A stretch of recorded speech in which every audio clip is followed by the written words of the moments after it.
Eu sou humano e, portanto, nada do que é humano me é estranho. Assim falava o poeta e dramaturgo romano Terêncio, e assim falo eu, Flávio Ricardo Vassoler, escritor, professor e youtuber. E hoje, em mais um vídeo de leitura literária aqui do meu canal do YouTube, Flávio Ricardo Vassoler, eu trago para vocês fragmentos da obra O Medo da Liberdade, de autoria do psicanalista judeu, nascido na Alemanha, Erich Fromm, autor ali que esteve ligado à famosa escola de Frankfurt. O Fromm, ele próprio, nasceu na cidade de Frankfurt. Então, sem mais, pessoal, eu vou ler, passo a palavra aqui para o Erich Fromm, para uma obra cujo título e cujo conteúdo parecem tanto discutir com os temores, com as pulsões mais trágicas da contemporaneidade. Com vocês, então, fragmentos da obra O Medo da Liberdade, do psicanalista judeu nascido na Alemanha, Erich Fromm. A liberdade. Um problema psicológico? A história moderna da Europa e da América gira em torno do esforço para livrar o homem e a mulher das peias políticas, econômicas e espirituais que o têm mantido acorrentado. As batalhas pela liberdade foram sustentadas pelos oprimidos, pelos que queriam novas liberdades, contra os que tinham privilégios a defender. Enquanto uma classe lutava por se libertar da dominação, ela própria acreditava estar lutando pela liberdade humana e, assim, era capaz de apelar para um ideal, o anseio de liberdade que existe arraigado em todos os oprimidos. Na longa e praticamente contínua batalha pela liberdade, contudo, as classes que lutavam contra a opressão em determinada fase, uma vez obtida a vitória, enfileiravam-se ao lado dos inimigos da liberdade para defender novos privilégios. A despeito de muitos reveses, a liberdade ganhou vários combates. Muitos morreram neles, convictos de que morrer na peleja contra a opressão era melhor do que viver sem liberdade. Uma tal morte foi a afirmação máxima de sua individualidade. A história, parecia, estava demonstrando ser possível ao homem e à mulher governarem a si mesmos, tomarem decisões por si mesmos e pensarem e sentirem conforme eles mesmos desejavam. Aparentemente, a plena realização das potencialidades do homem e da mulher era a meta de que se aproximava rapidamente a evolução social. Os princípios de liberalismo econômico, democracia política, autonomia religiosa e individualismo na vida privada deram vazão aos anseios de liberdade e, ao mesmo tempo, a impressão de levar a humanidade para mais perto de sua realização. Um após outro foram sendo cortados os vínculos que o prendiam. O homem desbancara o domínio da natureza e tornara-se senhor dela. Desbancara também o domínio da igreja e do Estado absoluto. A abolição de domínio externo parecia ser não apenas uma condição necessária, como também suficiente para alcançar a meta cobiçada, a liberdade do indivíduo. A guerra mundial foi encarada por muitos como a derradeira luta, sendo sua conclusão a vitória definitiva da liberdade. As democracias existentes pareceram fortalecidas e outras, novas, substituíram velhas monarquias. Somente poucos anos passaram-se, porém, para surgirem novos sistemas que negavam tudo em que os homens criam e que tinham conquistado após séculos de porfia. Está falando do nazifascismo, é claro, gente. Pois a essência desses novos sistemas hediondos, que de fato assumiram o controle de toda a vida social e pessoal do homem, era a submissão de todos, salvo um punhado, a uma autoridade sobre a qual não podia existir restrição alguma. A princípio, muitos se consolaram com a ideia de que a vitória do sistema autoritário devia-se à loucura de uns poucos indivíduos e que esta provocaria o colapso deles no seu devido tempo. Outros, presunçosamente, achavam que o povo italiano ou o alemão carecia de um período suficientemente longo de treinamento democrático e que, portanto, era possível aguardar calmamente que ele atingisse a maturidade política das democracias ocidentais. Outra ilusão comum, quiçá a mais perigosa de todas, foi a de que homens como Hitler haviam alcançado o poder sobre a vasta aparelhagem do Estado unicamente por meio de astúcia e manha, que eles e seus satélites governavam exclusivamente graças à força bruta, que a população inteira era apenas objeto involuntário da traição e do terror. Nos anos que desde então se escoaram, tornou-se evidente a falsidade desses argumentos. Fomos compelidos a reconhecer que milhões de alemães estavam ansiosos por abrir mão de sua liberdade, do mesmo modo que seus pais o haviam estado por lutar por ela. Que, em vez de desejarem a liberdade, eles buscavam meios de fugir dela. Que outros milhões eram indiferentes e não julgavam valer a pena lutar e morrer em defesa da liberdade. Reconhecemos, outro sim, que a crise da democracia não é um problema peculiar à Itália ou à Alemanha, mas algo com que defronta todo o Estado moderno. Tampouco importa quais os símbolos escolhidos pelos inimigos da liberdade humana. A liberdade não se vê menos ameaçada quando é atacada em nome do antifascismo do que no do fascismo indisfarçado. Esta verdade foi tão convincentemente formulada por John Dewey que recorro às suas palavras. A ameaça mais grave à nossa democracia não é a existência de estados totalitários estrangeiros. É a existência em nossas atitudes pessoais e em nossas instituições das condições em que países estrangeiros asseguraram a vitória da autoridade externa, disciplina, uniformidade e dependência do chefe.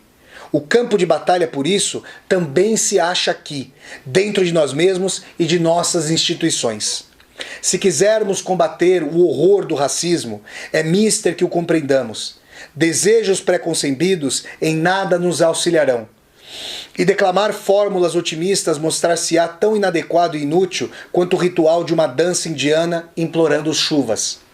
Além do problema das condições econômicas e sociais que deram origem ao fascismo, há um problema humano que cumpre ser entendido.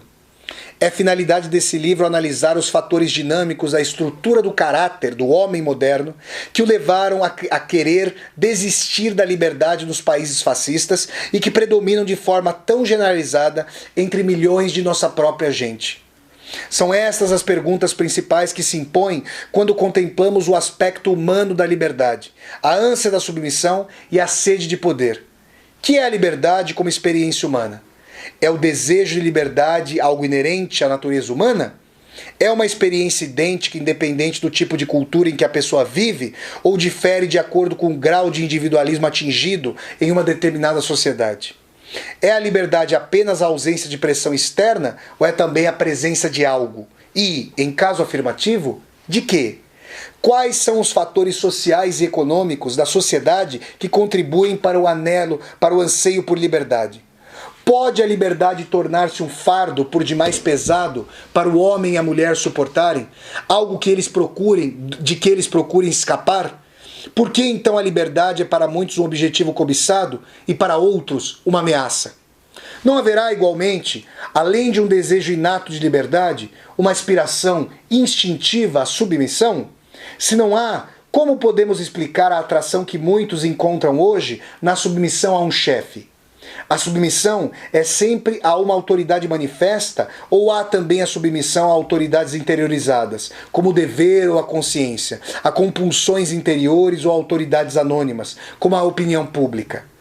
Haverá uma satisfação recôndita em submeter-se e, nesse caso, qual é a sua essência? O que é que cria no homem e na mulher uma sede de poder insaciável? Será o vigor de sua energia vital? Ou será uma debilidade e incapacidade fundamental para experimentar a vida espontânea e amorosamente? Quais são as condições psicológicas que constituem a força desses anseios? Quais são as condições sociais em que, por sua vez, essas condições psicológicas se alicerçam? A análise do aspecto humano da liberdade e das forças autoritárias obriga-nos a encarar um problema geral, qual seja, o do papel que os fatores psicológicos desempenham como forças ativas no processo social. E isto, eventualmente, leva ao problema da interação dos fatores psicológicos, econômicos e ideológicos no processo social. Qualquer tentativa compele-nos a reconhecer o papel dos fatores psicológicos. Isso porque estamos lidando aqui com um sistema político que, em última análise, não apela para forças diabólicas do homem e que julgávamos inexistentes, ou, na pior hipótese, de há muito mortas.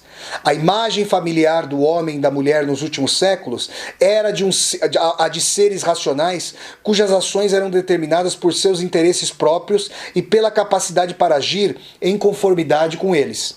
Mesmo autores como o filósofo inglês Thomas Hobbes, que identificou a ânsia de poder e a hostilidade como forças propulsoras do homem e da mulher, explicaram a existência delas como decorrência lógica do interesse próprio.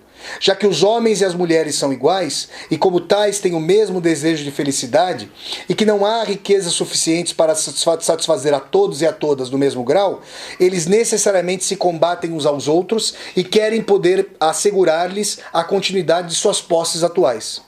A imagem de Hobbes, contudo, ficou fora de moda.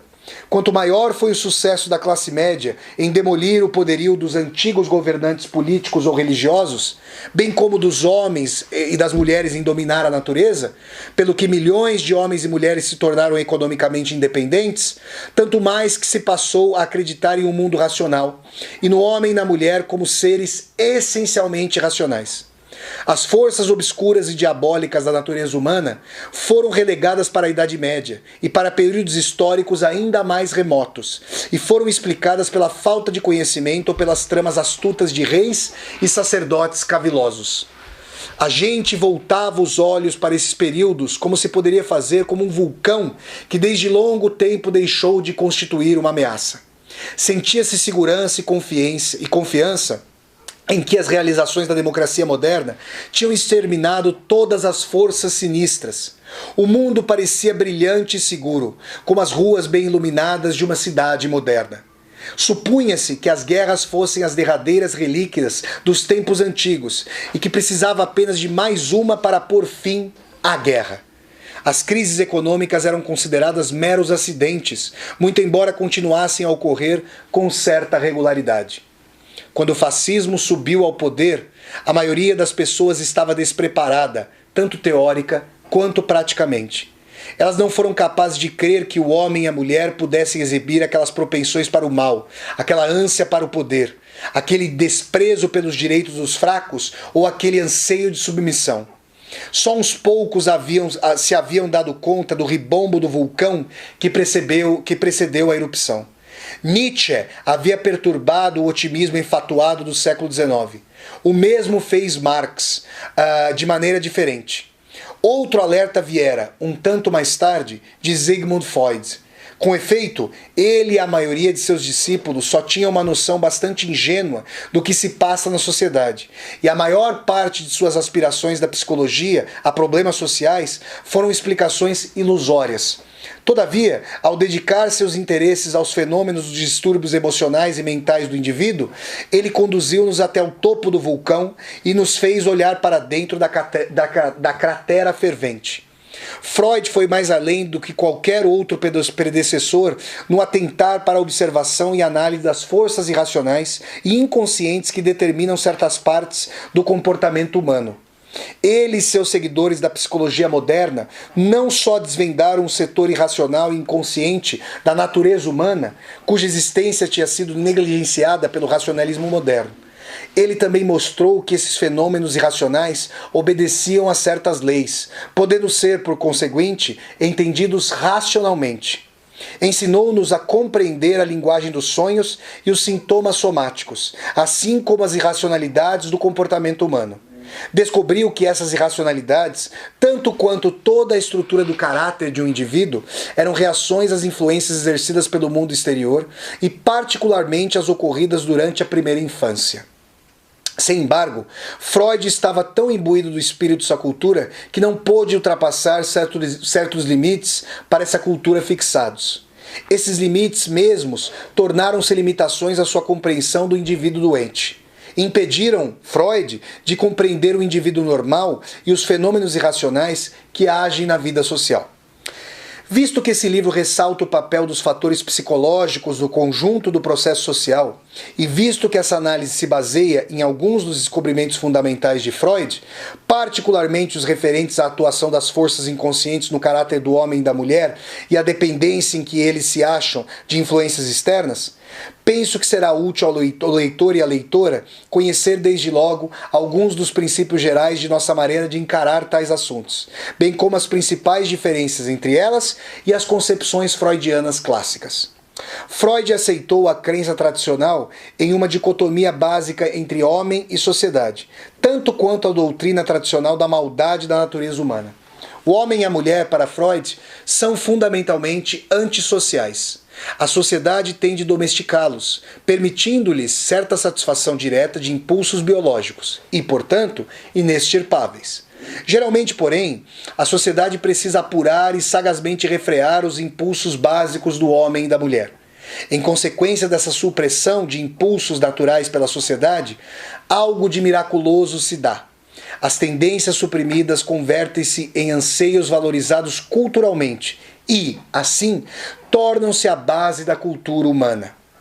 Freud escolheu o nome sublimação para essa estranha transformação da supressão em comportamento civilizado. Se a intensidade da supressão foi superior à capacidade de sublimação, os indivíduos ficam neuróticos e é necessário admitir uma diminuição da supressão. De um modo geral, todavia, há uma relação inversa entre a satisfação dos anseios humanos e a cultura. Quanto maior a supressão, maior a cultura, e maior o risco de distúrbios neuróticos. A relação entre o indivíduo e a sociedade, na teoria de Freud, é essencialmente estática. O indivíduo permanece praticamente imutável, só se transformando na medida em que a sociedade exerce maior pressão sobre seus impulsos naturais. E assim, impõe maior sublimação, ou permite maior satisfação, e assim sacrifica a cultura. Como os chamados instintos básicos do homem e da mulher, aceitos por psicólogos que o precederam, a concepção de Freud sobre a natureza humana era essencialmente um reflexo dos impulsos mais importantes que podem ser encontrados no homem e na mulher modernos. Para Freud, o indivíduo de sua cultura representava o homem e a mulher, e as paixões e ansiedades que caracterizam o homem e a mulher da sociedade moderna eram consideradas como forças eternas arraigadas na constituição biológica do homem e da mulher. Malgrado pudéssemos citar muitos esclarecimentos a respeito, como, por exemplo, a base social da hostilidade predominante hoje no homem e na mulher modernos, o complexo de Édipo, o chamado complexo de castração das mulheres, só quero dar mais um que é particularmente relevante por ser atinente à concepção total do homem e da mulher como seres sociais. Freud sempre considera o indivíduo em sua relação com os outros. Essas relações, contudo, como Freud as vê, são similares às relações econômicas que caracterizam o indivíduo na sociedade capitalista. Cada pessoa trabalha para si, individualisticamente, por seu próprio risco e não primordialmente em cooperação com outras. Ela, porém, não é um Robinson Crusoe. Precisa das outras como fregueses, como empregados ou como empregadores. Ela tem de comprar e vender, dar e receber. O mercado, quer de bens ou de mão de obra, regula essas relações. Assim, o indivíduo, inicialmente sozinho e autossuficiente, entra em relações econômicas com outros como meio para atingir um fim, vender e comprar. A concepção freudiana das relações humanas é essencialmente a mesma. O indivíduo aparece completamente aparelhado com impulsos que lhe são dados biologicamente, que precisam ser satisfeitos. A fim de satisfazê-los, o indivíduo entra em relação com outros objetos. Os outros indivíduos, pois, são sempre um meio para alcançar o fim do interessado, a satisfação de anseios que se originam no indivíduo antes dele entrar em contato com outros. O campo das relações humanas, na acepção de Freud, é análogo ao mercado. É um intercâmbio de satisfação de necessidades recebidas biologicamente, em que a relação com outro indivíduo é sempre um meio para atingir um fim, nunca um fim por si mesmo. Contrariando o ponto de vista de Freud, a análise apresentada neste livro, O Medo da Liberdade, de Erich Fromm, baseia-se na suposição de que o problema crucial da psicologia é o do tipo específico de relacionamento de indivíduo com o mundo, e não o da satisfação ou frustração desta ou daquela necessidade instintiva per si. Ademais, na suposição de que a relação entre homem, mulher e sociedade não é estática. Não é como se tivéssemos, de um lado, um indivíduo aparelhado pela natureza com certos impulsos e, de outro, a sociedade como algo à parte dele, satisfazendo ou frustrando essas propensões inatas. Embora haja certas necessidades, como fome, sede e satisfação sexual, comuns a todo homem e a toda mulher, os impulsos que contribuem para as diferenças de caráter dos homens e mulheres, como amor e ódio, a sede de poder e o anseio de submissão, fruição do prazer sensual e o medo deste, são produtos do processo social. As mais belas, assim como as mais feias inclinações do homem e da mulher, não são parte de uma natureza humana fixa e recebida biologicamente, mas provém do processo social que forma o homem e a mulher. Por outras palavras, a sociedade não tem somente uma função supressora, embora também o tenha, mas igualmente uma função criadora. A natureza do homem e da mulher, suas paixões e ansiedades são um produto cultural.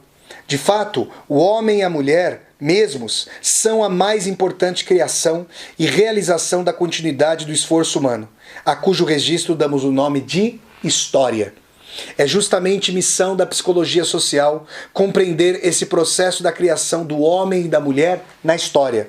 Por que certas mudanças definitivas no caráter do homem e da mulher têm lugar de uma época histórica para outra? Por que o espírito do Renascimento é diferente do espírito da Idade Média? Por que a estrutura do caráter do homem e da mulher no capitalismo monopolista diverge do espírito observado no século XIX? A psicologia social tem de explicar por que novas capacidades e novas paixões, boas ou más, passam a existir. Verificamos assim, por exemplo, que desde o Renascimento até nossos dias, o homem tem ardido de ambição de fama, apesar desse anseio, que hoje parece tão natural, pouco se evidenciar no homem e na mulher da sociedade medieval. No mesmo período, os homens e mulheres desenvolveram uma apreciação da beleza natural que antes não possuíam. Ainda mais, nos países do norte da Europa, a partir do século XVI, o homem e a mulher desenvolveram um desejo insaciável e obsessivo de trabalhar que faltara ao homem livre e à mulher livre antes daquela época. O homem, porém, e a mulher, porém, não são feitos apenas pela história. São eles que fazem a história. A resolução desta aparente contradição constitui o campo da psicologia social. É sua missão mostrar não somente como as paixões, desejos e ansiedades modificam-se e desenvolvem-se como resultado do processo social, mas também como as energias humanas, assim moldadas em formas específicas, por sua vez converte-se em forças produtivas, moldando o processo social. Assim, por exemplo, a ânsia de fama e sucesso e o ímpeto de trabalhar são forças sem as quais não teria podido formar-se o capitalismo moderno. Sem estas e várias outras forças humanas, teria faltado ao homem e à mulher o ímpeto para agir de acordo com as exigências sociais e econômicas do moderno sistema comercial e industrial. Pessoal, esses foram trechos fundamentais do psicanalista judeu nascido na Alemanha, Erich Fromm, psicanalista ligado ali à teoria crítica da sociedade, a assim chamada Escola de Frankfurt, no livro formidável O Medo da Liberdade. Se vocês gostaram de mais esse vídeo de leitura literária, psicológica, filosófica, sociológica aqui do meu canal do YouTube, eu peço que vocês deem um like no vídeo, curtam o vídeo e disseminem esse vídeo pelas redes sociais, para que nós possamos chegar a cada vez mais e mais pessoas. Se você está chegando pela primeira vez ao canal, seja muito bem-vindo e bem-vindo. Eu peço que você aqui se inscreva no canal, toque a sinetinha para poder receber as notificações e deixe aqui embaixo desse vídeo o seu comentário para que eu possa conversar com você. E mais, logo embaixo desse vídeo, você vai ver uma tecla chamada Seja Membro. Eu peço que você considere a possibilidade de se tornar membro humanista do canal, você que gosta das aulas ao vivo, das resenhas de livros, das resenhas de filmes e das leituras literárias, para que você possa me apoiar como membro humanista, financeiramente, para eu dar continuidade a esse projeto de transformar esse canal cada vez mais numa universidade aberta. Então é isso, pessoal. Muito obrigado pela audiência aqui desse vídeo de leitura e até a próxima leitura literária aqui no meu canal. Tchau, tchau!